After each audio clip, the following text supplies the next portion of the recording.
All right. So now we get into Trump leans even harder into law and order by sending guards or the National Guard troops to D.C., threatening more deployments to blue cities. Courts and locals push back hard. Yeah. Are there still troops deployed in America right now? National Guard. Bomb them. Yeah, bomb fucking Chicago. A president of the United States. Yeah, That's a funny joke. I'm going to talk about bombing Chicago.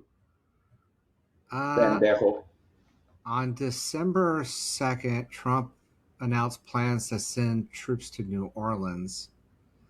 On November 15th, ICE was here in Charlotte-Raleigh area. I remember that. December 3rd in Minnesota or Minneapolis. Is there a schedule? Can we find out where they're going to be? These are just the ones that have happened.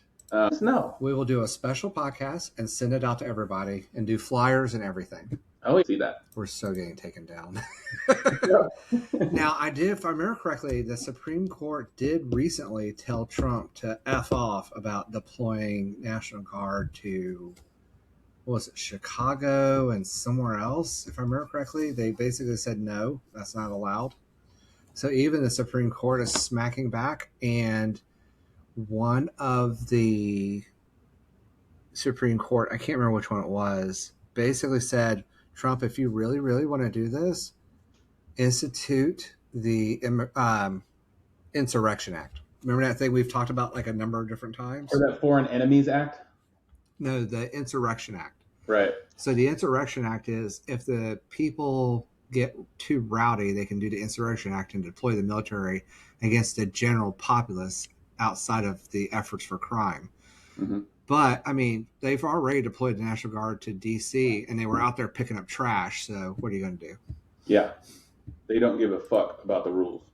All right. Next one's the spicy one. Charlie Kirk gets assassinated at a college event. The country goes into shock. Right-wing media turns him into a martyr, and everyone starts pointing the finger over who created this climate.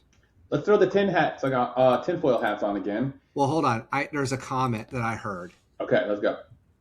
Now, this isn't mine. I'm not creating this. He has been the most epic loss of the gun rights battle. Like, the debate on gun laws, he is the proof in the pudding and what lost the debate. Because if you remember, and anybody who disagrees with this, feel free to go look it up. But there is a direct quote about him saying it's okay for guns, even if some people die, because that's part of the equation. So, like, he said lived said that. Yeah, like, and I'm not saying if it's right or wrong. I don't think he should have been assassinated. I think that's a horrible thing. No deaths by violence for political reasons. Anti that. But I do feel like the irony is hard to palate on that one. So, yeah. All right, tinfoil hat. I won't forget his comments about how black people should never have been allowed the right to vote or own property. So that whole tinfoil hat time. Tinfoil hat time. You think Charlie Kirk? There's a picture of somebody that looks just like Charlie Kirk out at a restaurant somewhere in Europe. Well, Erica doesn't look all broken up about it. Like, it could be. I mean, his wife doesn't, like, I have yet to see his wife cry.